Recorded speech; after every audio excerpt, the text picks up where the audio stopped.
Discovered that my 26FX28M of 5 months had sleeping with a number of women while we dated, unprotected, while carrying HSV and trying to get anonymous girls pregnant. I equally want to get him help and warn women. My boyfriend Ryan and I broke up this weekend. I discovered that from the moment he asked me to be his girlfriend, he had been lying about seeing other women, despite us having an open relationship, and he never needed to lie about the women. Near the end, he gave me his old iPad. In Chrome, when sync is enabled, whenever a new tab is opened, it stays signed into various sites and shows recently opened tabs on all other devices using the same Google account, his account. I told him about it once I discovered it, so he knew I had access.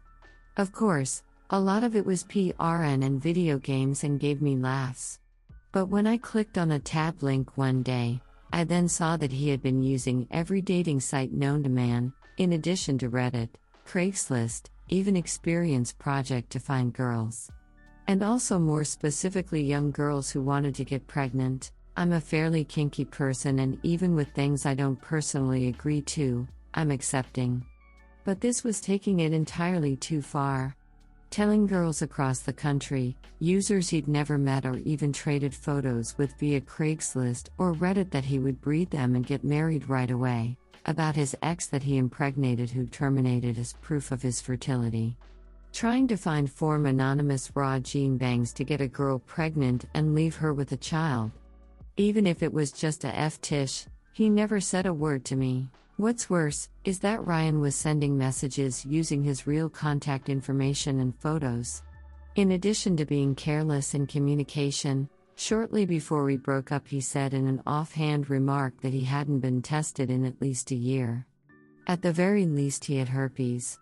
He said it was only cold sores, which I didn't mind. However, I learned from a mutual friend, Greg, post-breakup, that it wasn't just oral. He had given it to unknowing women previously, and that it wasn't a big deal, and he was clean because he almost never had sores. Ryan begged me to be friends. I told him that I would, with the condition that he actively improve himself. When I said that, I didn't realize exactly how much improvement he needed. I do still care about him, and though you're only getting a negative perspective, he's a brilliant, charming dude.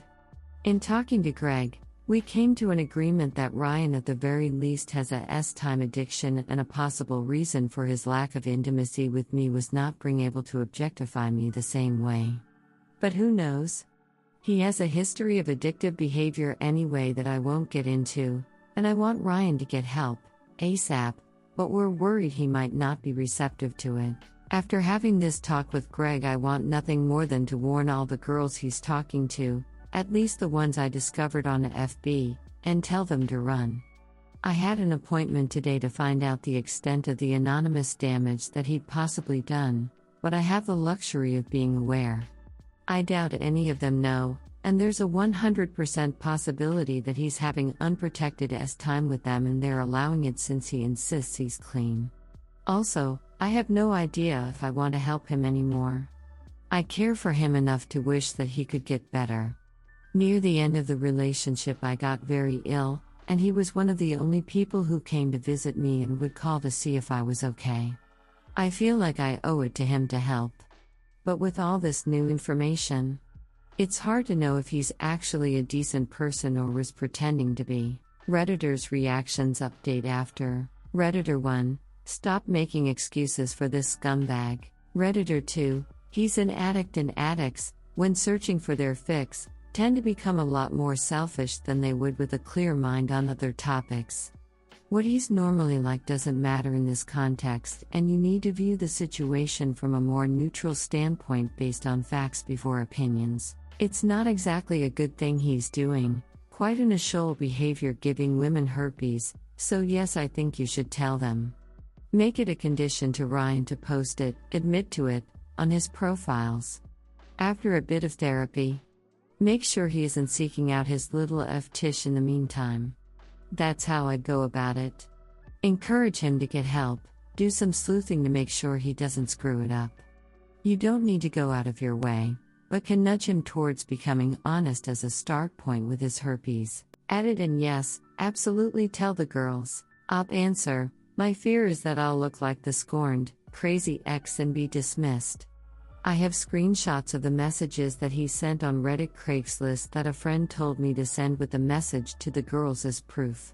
I also don't want to harm my relationship with our mutual friend Greg, because Greg is awesome and by all accounts, a much healthier dude. Redditor 3: yes, I think it is the kind and ethical thing to try to warn the girls that he has herpes just in case it makes an impression on them. Honestly though, I would not hold very high hopes that they will actually listen to you. If someone is seeking anonymous unprotected time online, they probably are not taking the risk of STDs all that seriously. I think there really is not that much you can do to help Ryan. He has to want to change. If you want to try to encourage him to seek therapy to deal with his destructive tendencies, then certainly do that, but don't invest a lot of time and effort on trying to fix him. He's the only person who can fix himself, and it doesn't really sound like he wants to change. Update: discovered my 26FX28M of 5 months lied about having numerous partners, unprotected, while carrying HSV and trying to get anonymous girls pregnant. I compiled all of the relevant screenshots and have uploaded them to Inger so I wouldn't have to send a dozen individual messages to dozens of females. After sending the first message, I braced myself for an onslaught of dismissals and name-calling, but instead I was surprised and overwhelmed by the outpouring of support I received from the women who cared to reply. Some of them went so far as to describe their experiences, and explained how aggressive he was in pursuing them or made them feel uncomfortable in one way or another. Others went after him, which naturally prompted him to come after me through phone calls and text. I blocked him, and in an email with the screenshots I very soundly and thoroughly explained how he was not being shamed for having fetishes, but for the blatant deception to partners involved, reckless practice of unsafe sex, endangering women and specifically soliciting teens. What surprised me the most, however, was the reaction of his best friend Greg. He was informed of my decision beforehand and encouraged me to do what was right. Afterward, he said it wasn't the right course of action and that I needed to employ compassion instead of confrontation for Ryan. Ryan claimed that the fetish had passed and the explanation for the search history was research. Because this is the kind of message one sends when they're doing research. It's only a 2-hour drive and I'm probably gonna ditch my friends a few days into the trip anyway. Let me know if you want some photos or to chat sometime. Maybe we can set up a train or a gene bang and make sure you get pregnant. I've never, ever heard of anyone discovering an extreme fetish and being advised to almost immediately jump into anonymous hookups. I'm currently working on contacting the moderators on a few of the communities Ryan mines for teens to see if we can track, if not stop his pursuit and endangerment of young girls. I've also been encouraged by most people aware of the situation to make the information further public somehow, so at the very least it'll be difficult for him to target women. A few have said that public shaming will only put him on the defensive and potentially force him to double down and be more discreet. I realize that I cannot change Ryan or stop him if he is absolutely determined to continue his behavior, but my biggest concern is making sure that there is awareness. Edit 2. Thanks to everyone for their support. I cannot post the link to the album with screenshots here, but anyone who would like it or questions the validity of what I've said here is free to PM me for it. I am currently researching MA legal departments and documents to be able to report this to the proper authorities. Edit 3, 02/03/2016. I started having symptoms today at work. I've been having cramping and bleeding for a while. There's a possibility of ectopic pregnancy, not getting into that, so I could have been symptomatic for a few days longer, but today I knew for sure by the telltale pain, itch, flu-like symptoms. I have appointment next week to figure the rest out. I blocked my ex as soon as he started calling, texting me, but today my phone notified me that I had blocked texts to review. I almost wish I hadn't read them at all. He said I was sad and pathetic, that my claims were beyond the pale and that he was putting a restraining order out on me for messaging the girls he'd been pursuing to warn them. When I saw the messages, I wept. It's one thing to be dismissed and called crazy, it's another thing to have actual proof and photos, direct quotes from his best friends calling him an irresponsible liar and to be suffering the physical consequences of his actions. To be then told I'm making it up. Whether or not his threat is reality, I'm obtaining a lawyer to contest the alleged restraining order, and to ensure that it wouldn't be libel slander if I make the information about him further public. Typically I have a hard line against outing people for kinks or STD status, but at this point he's putting my reputation and chances at employment education at risk to cover his ass. I refuse to have my future jeopardized any further. I'm taking this as far as it can go.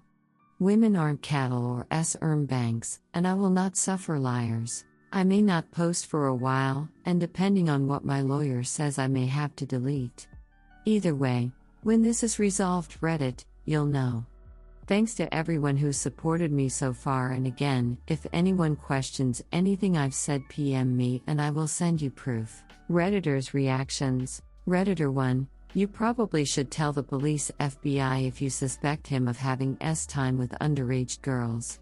They can pursue it online too. Op answer, that's the hard part. I only have screenshots of what I had access to, and from what I've seen it's hard to tell.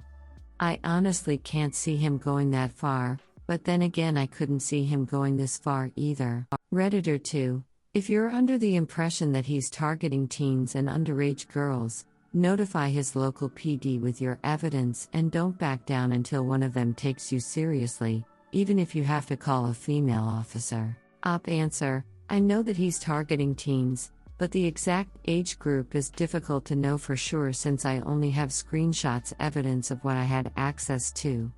This is the only reason I haven't gone to the police. I had an ex years ago who had abused me during our relationship, but because there wasn't sufficient evidence, and I didn't report each incident to prove a pattern, the case was dropped. Redditor 3, I just wanted to commend you for being a really good person and warning other women despite knowing you'd get backlash. Op answer, thank you. After the breakup I considered walking away and starting with a clean slate, but I realized if I left it a lot of other women potentially wouldn't have had the same chance. This way, I can walk away knowing that I did my best.